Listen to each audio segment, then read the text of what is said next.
আমি আজকে বেরিয়েছিলাম বড় মায়ের উদ্দেশ্যে। সকালবেলা নিরামিষই খেয়েছিলাম, দুপুরে আর ভাতটা খেলাম না। আমি জানি তার কাছে পুজো দিতে যাচ্ছি, পুরোটাই শুদ্ধভাবেই যাব। মন পরিষ্কার থাকলে তো সবাই জানে সব কিছু। এটা হচ্ছে মায়ের ফার্স্ট গেট।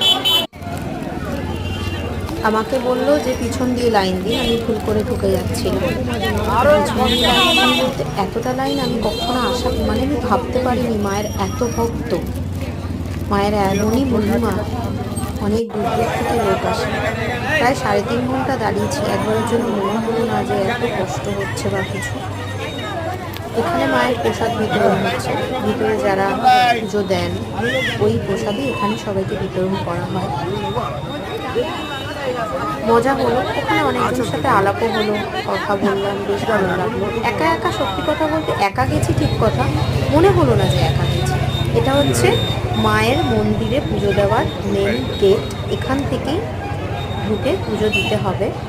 তো এখনো পর্যন্ত লাইনে দাঁড়িয়ে এখানে এসে মায়ের এই মূর্তি দেখলাম, তারপর তো মায়ের আসল রূপটা সুন্দর দেখতে ভয় লাগে, তাকিয়ে থাকতে ইচ্ছা করে।